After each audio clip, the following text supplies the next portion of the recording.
and point that out by taking a position on it. What other position can you take on that? Instead of which, look at what happened in Kerala. We have a situation of political murders here, which is not something to be happy about. I think it's sad. It's part of the cumulative political climate of the state. You have these mutual killings, and that gets out of hand every once in a while, particularly between the left or the RSS and the CPM. But one must be even-handed in looking at this. The last killing of this young man called Rajesh, which was pathetic, which was unfortunate. What do you have? You have the entire nation, literally, girding their loins. It looks like the entire BJP establishment, the central government, all their lackeys, with the media in the forefront, are unleashed to make it appear that law and order in this state has totally collapsed. The people are insecure. Nobody can step out of their houses because they'll be attacked.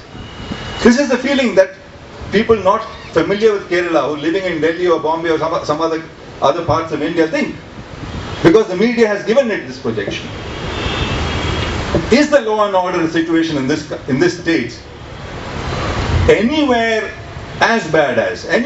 remotely as bad as the law and order situation in Bihar, Uttar Pradesh, or any of the states, including the BJP Madhya Pradesh, where mass killing continue to take place? I'm not going to forget about the genocide which took place in Gujarat. After that, group killings, slaughter of minorities, of caste killings take place on a regular basis, where there is no concept of equality at all, where women are not free to move out of their houses and go to work or to college or to school. I'm sure only a percentage of this is being reported. The National Crime Records Bureau will give you the true picture of what the crime rate is in each of these states. And I've looked at those figures and they're pathetic. They're abominably pathetic. States which have, which are far behind, which lag far behind Kerala in terms of the Human Development Index. Of a state whose Human Development Index is on par with some of the European states, some of the more advanced states in this world. All of that is forgotten. All of that is not in the context. All of that is not in perspective anymore. Suddenly, it looks as if this has become a jungle Raj. Of course, people in Kerala have the right to have higher expectations of rule here, of the law and order situation here, of the police here, than in other states, because we are a more mature democracy. We are a more literate democracy in this state. We are a more qualified, qualitatively better democracy. Our Human Development Index speaks for itself. But when the media characterizes a state, it does this unjustly, unfairly and unjustly. But what is even worse, with motive aforethought, with malice aforethought. With malice aforethought is the judicial term. Whereby they are actually feeding into the agenda of the BJP central powers, whose sole aim, it is now very clear to any child, is whether they can capture Kerala, because you cannot win an election in Kerala. After so many years you have won one seat.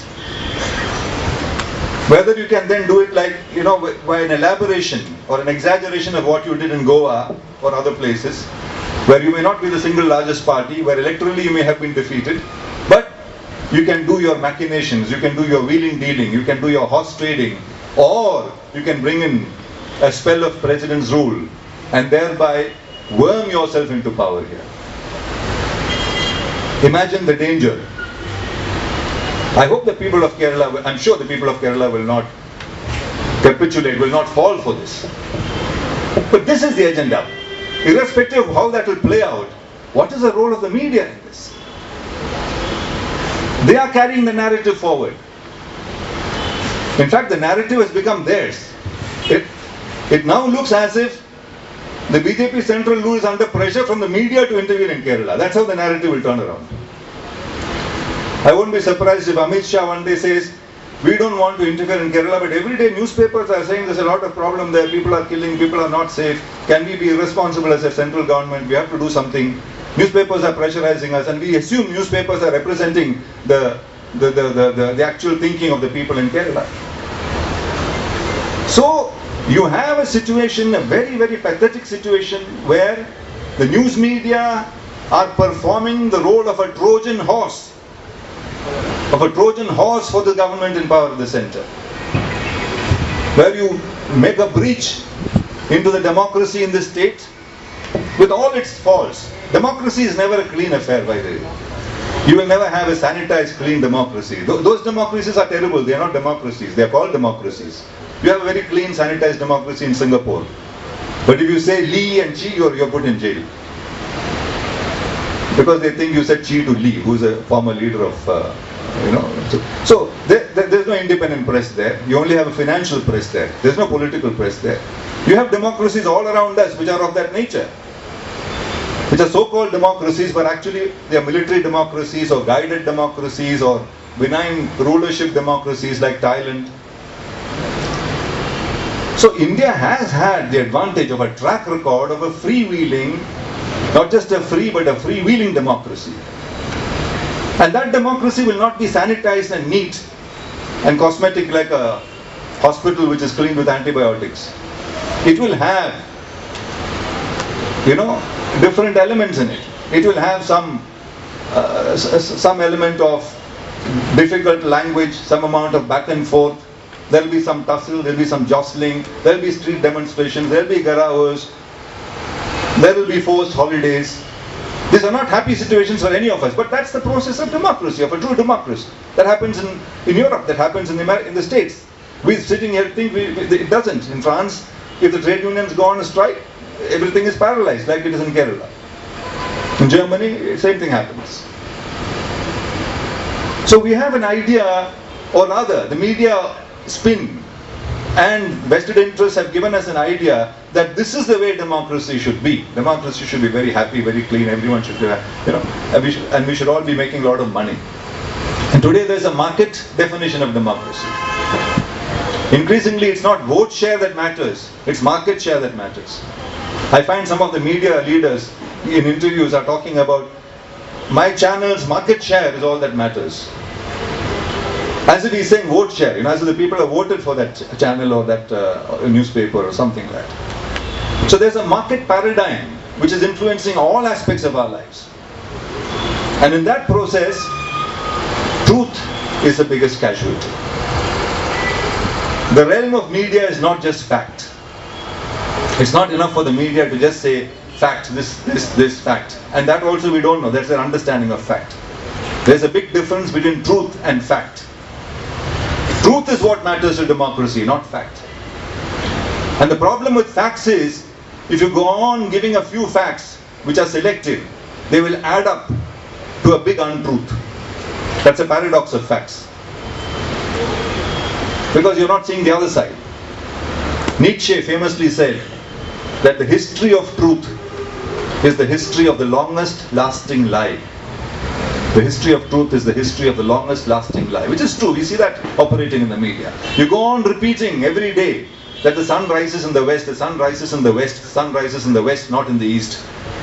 People all first say, what nonsense, how can the sun rise in the west, it rises in the east.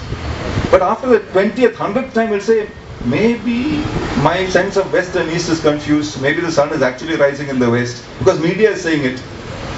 We have lost our capacity to recognize the truth that is obvious before us. In the Indian traditional system, there are 4 ways of understanding the world. Because you're in a BJP rule, you have to talk about Indian traditional systems once in a while, to reinforce that they are not the only ones who know this. Which is, there are four ways in which cognition, you understand the world. Pratyaksha, that which is obvious, pratyaksha mayade. Anumana, that which you deduce, anumanikanu. Aptavakya, the report of somebody who was present. Entire Mahabharata, Bhagavad Gita, what happened in the war, is Aptavakya. Somebody who is present and says, oh Sanjay, I saw this, I saw that. And the 4th is Smriti, or memory, because without the cement of memory, none of this will make sense. The role of the media has become so pernicious, so pervasive and so pernicious, so insidious, so creeping, that We have reached a stage that we will not recognize obvious truths. What is pratyaksha we will not recognize, but we need the representative power of the media to tell us through anumana and through smriti and through aptavakya what happened there. So in the same sense, if there's a murder and you see it, you will say it's a murder. You go home and on TV you will say what you saw, that was a murder, but actually the person who stabbed was not the perpetrator, he is the victim. And if they go on saying that, you will say yes, maybe he was a victim, so yes, he had to murder. You know, the media constructs on various things. On every story you see how the media brings a construct around it. But particularly when it becomes of crucial importance for the RSS BJP agenda. So I cannot think that this is purely accidental or coincidental. There is a method to this madness. There is a deeply calculated game that is being played. And why do the media do this? Partly out of fear. Because if you don't do it, the next day the income tax man or the enforcement directorate man, or worse, some street gang will come and visit your house. And unfortunately, the media in this country are so much part of the market paradigm. They are all big businesses. I'm not suggesting media should not be a business. Media has always been a business. Media will always be a business, which is why Engels called the media bourgeois media. The bourgeois press. It is, by definition, belongs to the bourgeoisie as a class, and it is business-led, business-fed. And it's important for a media to be business-led and business-fed, because only then you will have the power to question those in authority. If your financial bottom lines are not safe, if you're always in the red financially, you won't have the guts and the power to challenge somebody, especially those in the corridors of power. So it's important for the media to be a viable business. But over the last few decades, particularly since liberalization and global early 90s, the media has moved totally into the market paradigm.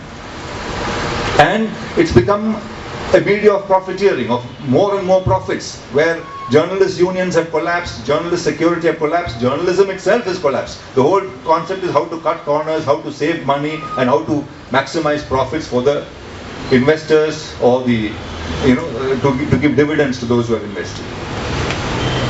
So in that kind of a context, it's very difficult to challenge this, because if you're threatened by the income tax raid or by the enforcement directorate, your natural reaction is to tell your editor or tell the journalist in the organization that you run, go soft on this part. That's the best case scenario. That's the best case scenario, by the way. The worst case scenario is where you are plunging deliberately and headlong into the process of this dangerous, rabid, ideological campaign, where you think the BJP is entitled to rule this country. Hindutva is the destiny of this country. Anyone who doesn't subscribe to Hindutva doesn't belong to this country or to the emotive strain of this country. And therefore you become a voluntary karsevak, if you like, of that process. So in these two, convergence of these two areas, you find that truths have become irrelevant, and in the name of fact we are given a lot of... So one of the paradoxical things, I think, when Donald Trump says fake news, fake news, fake news, he's saying the right thing, except he's saying it to the wrong people. He should say that about India, not about the USA. Because the US media is not giving fake news. If he says in India there's fake news every day, you really can't find fault with it. So this is actually it's like the emergency. In the 1970s, 75, 77 emergency, what happened is, nowadays there's a big talk about external regulation of the press versus the need for self-regulation of the press. This is a debate that's been going on in the media. There are some people who think media is becoming irresponsible, going out of bounds, so you need an external regulator for the press.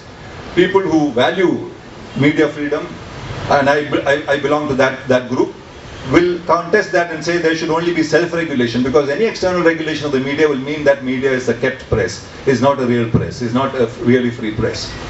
But if you apply that, to parody that in a caricatured sense, external regulation of the media was the emergency, where it was very obvious Mrs. Gandhi, controlled the media, snuffed out the media, you could not write anything, so you put out blank spaces or black spaces.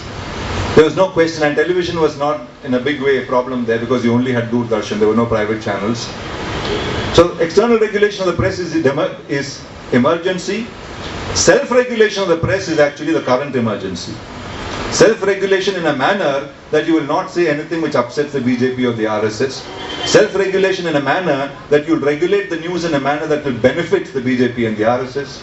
Self-regulation in a manner that you will not report things happening in the country which put the government of the day in a bad light, the central government of the day in a bad light.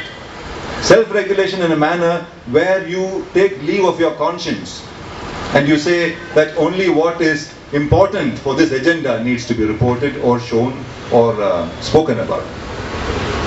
So you have that kind of a situation today. And when this media speaks about the people want this, that is nonsense. The argument of the media is, like I said, they convert vote share into market share. But this is what the people want. People want to see these things. People want to hear this. People want to see only about the BJP, or people only want to see rape or scandal or gossip or stuff like that. Keyhole journalism, what is happening in the private lives of public men, or what you can see through the keyhole in a bedroom. I think the Dilip actress incident in Kerala, certainly that deserves news. I mean, that deserves coverage, but I don't know whether it deserved the kind of coverage that all the channels went into. Do you know that, I'm not saying this as a joke, that during those weeks, the TRPs, the ratings of channels, moved from serials to news, which is an impossible act normally. Otherwise, serials are what give you all the high ratings. During those weeks, particularly in the lead channels in the state, even the women and the home, everyone, they stopped watching serials. They were only watching the news because the news is more important than interesting than serials, more entertaining than serials, because it's about Dilip and this. I mean, it's like a screenplay which is written for a very, very wonderful serial. But that's a smaller problem. So this is the nature of the problem. The public interest, this is what the people want. That is no argument. The public interest is not what interests the public. There's a big difference. The public interest is not what interests the public. If that is so, you don't need a professional category of people called journalists and journalism to apply any filters there. We are in the age of social media, we have our WhatsApp, we have our Facebook, we can say whatever we like. People who believe it can believe it, people who don't believe it need not believe it. Those who believe it will form a club and go on Facebooking and WhatsApping each other or texting each other.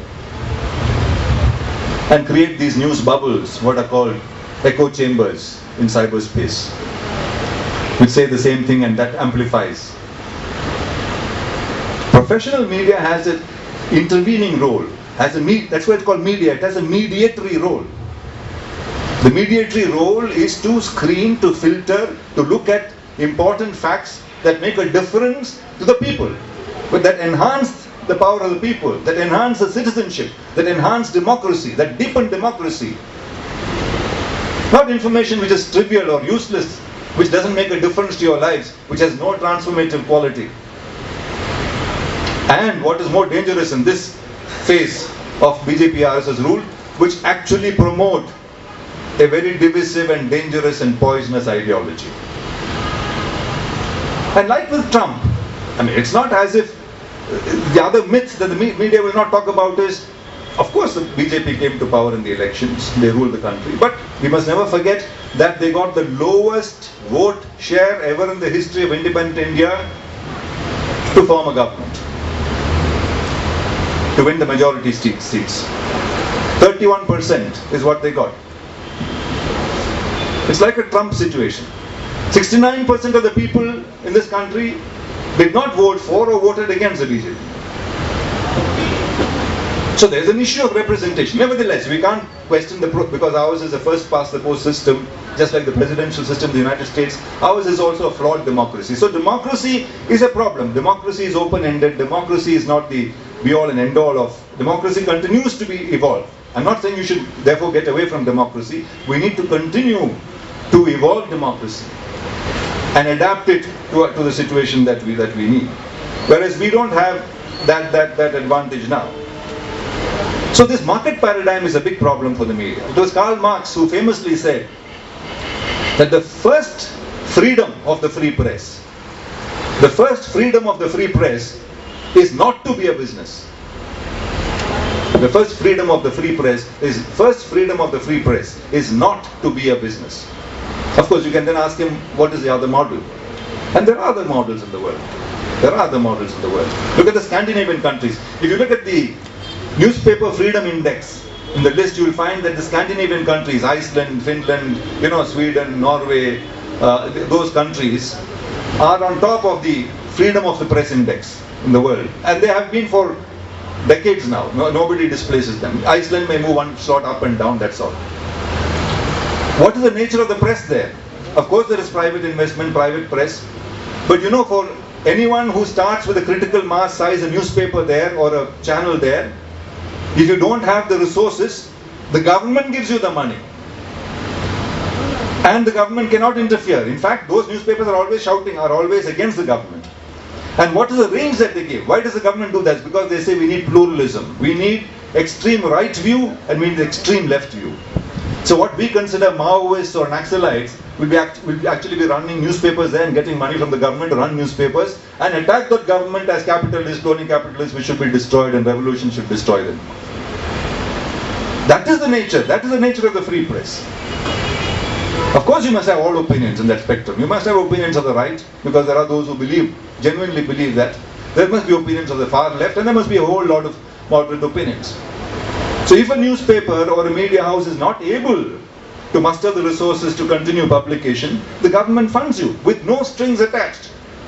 It's not advertisement, it's a kitty they give you, and it's well known, it's transparent. So there are models of what Marx called folk media. In Germany he called it folk media, meaning people's media, as against the businessman's media. And the government is representing the people, is elected by the people, so it's a duty of the government to finance its press. But imagine if here you suggested that government will take over all the media, irrespective of which government, honestly. So it's not that there are no other models. We've got so used to a particular style of looking at things, we've got so used to looking at things in a particular manner, that the other possibilities evade our framework of thinking, or framework of imagining. Thomas Paine, the author of the famous book Common Sense, which played a big role in the American War of Independence, the American Revolution, and also played a big role in the freedom of the press, which was built alongside the War of Independence in the United States, said, and I quote him, "A long habit of not thinking a thing wrong, gives it a superficial appearance of being right, and raises at first a formidable outcry in defense of custom. But the tumult soon subsides. Time makes more converts than reason." So we continue to think that this is what it is, but that may not be it. This is not what the media should be, just because this is a media that has been in practice for a long time. With market world, with liberalization, with globalization, the entire framework, the premises have changed. And media has not adjusted to that. Media has only used that to create a huge business proposition for itself, and journalism is a big casualty. So you have a paradox in India where you can have a flourishing media and a collapsing journalism. The tension between media success and journalism failure, the two can coexist. Media, and proportionately, as media becomes stronger and bigger as business, journalism shrinks and shrinks to a corner of that space. That is what is happening in front of our eyes. So, I'll just refer to one or two other areas of concern, which are also fascistic, which operate in the media ecosphere. And that is this thing called the ratings mindset. Why are the media like this? Of course, one part of it is, as I said, because they are afraid of the government. Part of it is because they are enthusiastic about this right-wing ideology. Part of it is because of pure market competition. They say, we are competing with others. We are a channel or a newspaper. Therefore, in order to score a point above the other newspaper or the other channel, we must have an exclusive news, and therefore we need to hype it up. We need to create this whole sense of abnormality. So the normal abnormal problem.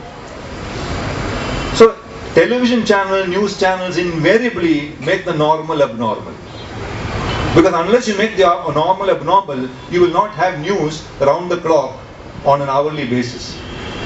For a news channel, you have news at 9 o'clock, 10 o'clock, 11 o'clock, 12 o'clock, and each news bulletin cannot be the same as the before. You have to say something new and more exciting. So a normal event will become more exciting with the next news, and even more exciting with the next news, and even more exciting with the next news. Take the example of the boy in the well. This is a story you'll hear. Not in Kerala we don't have, but in the north of India, always